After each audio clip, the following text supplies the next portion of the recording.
name is Dr. Polly Hyel-Mealy, and today I want to talk to you about vitamins. Now, there's a great controversy about vitamins. Some people say that vitamins don't work. Some people say that they don't feel well. Some people say that taking vitamins makes them ill. So I wanted just to give you some pointers on vitamins. There are two different kinds of vitamins.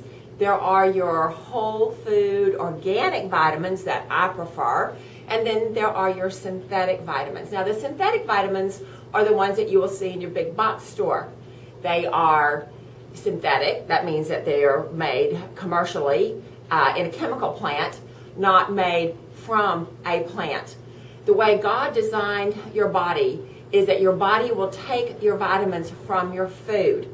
So your vitamins need to be in a multi-mineral, multivitamin formula. Now, we have quite a few of these behind me on the shelf. You can see that we've got a lot of vitamins. We don't have a health food store per se, but we are a clinic, and quite a few people are deficient in their vitamins. So I just wanted to kind of go over vitamins with you today and give you kind of a recommendation or a recommended daily allowance. Now, your recommended daily allowance that you'll see on the back of your vitamin bottles was formulated back in the 1960s. Now, we all know that the 1960s have been a long way away, and our food source is different, and the density of our food is different. The nutritional components of our food is different. So the RDA from the 1960s is not really what you need for today. So let's just look at what we have and what would be good for you. Vitamin A is one of the vitamins that everybody talks about, and vitamin A is a fat-soluble vitamin. And what that means is the body will store it in the tissues. Now, most of your vitamin A comes from synthetic sources, so be very careful. You get most of your vitamin A in your yellow fruits and vegetables. So if you're looking for a plant-based source, that's what you want to look for. Now, vitamin A is toxic when you get greater than 40,000 IUs. So it's going to be very hard to get that much vitamin A. We don't want you to take vitamin A from a synthetic source. We want you to get your vitamin A either in a multi or from a good whole food source. Okay, your vitamin B complex. Now there's vitamin B1, B2, B3, B4, all the way up to B17. And these are your don't go crazy vitamins. And most of the time you need them in a complex. So these are water-soluble vitamins, which means that you cannot store them in your body. If you have a specific type of iris constitution, you will eat up all of your B vitamins, which means that you have to replace them daily. So your B vitamins, you want to get those in a combination form for the most part, and you don't have to worry about toxicity because they are water-soluble vitamins. So you want to make sure that you have those. Vitamin B12, you may have heard of the gold shot. You may have heard of vitamin B12 injections. Those are your energy vitamins. Vitamin B12 is also a vitamin that you need to help with the methylation cycle. Now, your methylation cycle or your Krebs cycle is the life cycle of your cell. And so if you don't have enough B12, then you're going to have problems with energy. Now, interesting enough, B12 comes from your eggs, and it also comes from your red meat. So all of you vegetarians out there, you have to supplement with B12. Otherwise, you will find that you don't have enough energy. Vitamin C. Now, vitamin C is something that we all know about. We know that if you are in the Navy or a merchant marine and you don't have any vitamin C, you can get the dreaded disease of scurvy. Well, thankfully, vitamin C is very plenteous in our citrus fruits and vegetables. Most practitioners recommend that you get between 1 and 2 grams of vitamin C per day. Now, vitamin C is one of those nice little vitamins that you can take up to bowel tolerance. And what that means is if you get too much vitamin C, you're going to have diarrhea. So we don't want anybody to have that much vitamin C. But if you are constipated, if you're chronically constipated, you can up your vitamin C. Some people have to take 5 grams a day in order to get the bowels moving. Some people have to get 10 grams a day. So whatever works for you is fine. There's no toxic threshold for vitamin C because it is a water-soluble vitamin and it will just pass out of the system whatever you don't need. It's also a good natural antibiotic. So if you're feeling poorly, you feel like you've got the flu coming on, you feel like you've got a cold coming on, get yourself some vitamin C. Now, vitamin C in an herbal tincture would be your rose hips. That's your most perfect natural vitamin C source. Vitamin D. Now, a lot of people will say, oh, I get my vitamin D from the sunshine, or I get my vitamin D in my vitamin D enriched milk, or my vitamin D enriched bread, or whatever.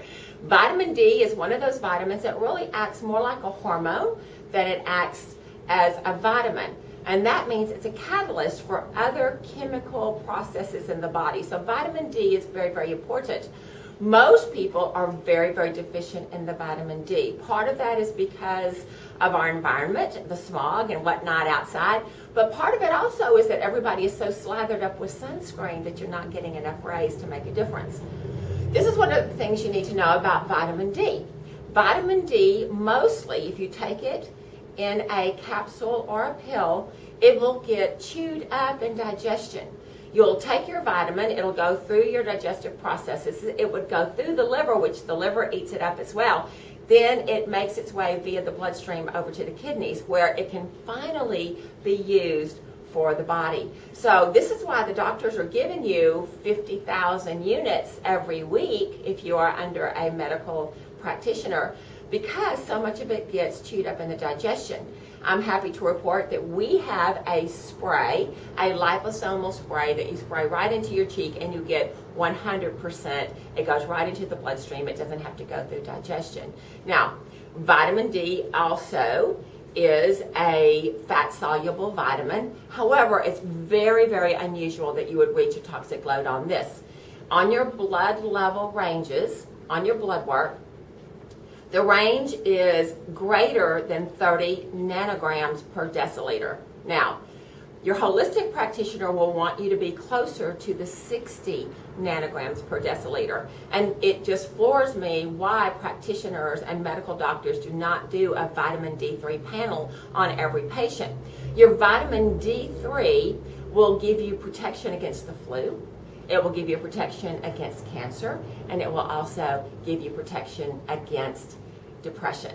So if you're feeling depressed, if you are battling cancer, if you're battling the flu, then your vitamin D3 levels are inadequate. So come by and see us and get something that your body can tolerate. Remember, you want around 60 nanograms per deciliter on your blood work. Okay, vitamin K. Most people don't know about vitamin K. Vitamin K is the vitamin that is found in the green pigment in your plants. And this vitamin will help your blood clot. Most of your vitamin K that is on the shelves is from a synthesized source. So we don't really want you taking that. Now, the vitamin K that I have, which is in my vitamin D3 spray that I just talked about, is from a plant source. So it is very, very safe for you to use. Also, remember, your vitamins need to be taken in combination because they have the cofactors in them. Vitamin D3, for example, needs vitamin K in order to work. And so you want to get your good vitamins from a plant-based source. And there is no toxic level on vitamin K in most cases. Vitamin P.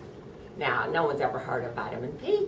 Vitamin P is your bioflavonoids. Now, your bioflavonoids are in the pigments of your colorful fruits and vegetables, your reds, your greens, your yellows, all those kinds, the blues and the blueberry and that kind of thing. These bioflavonoids are very good to protect you against cancer. So make sure you get 5 to 6 servings of colorful fruits and vegetables every day. You want to have every color on your plate. Every color, and this is not something we're going to talk about on this little video, but every color pertains to a certain system or an organ in your body. So if you have a very colorful plate, then you will do well to guard yourself against cancer. While this is not an exhaustive list of your vitamins, you can get a good understanding of why you need them and how they help you to stay well. Remember, we are fearfully and awesomely made, and if we treat our body the way God commands us to treat our body, and we eat live foods versus dead foods, we'll go a long way to protect our health. Thank you.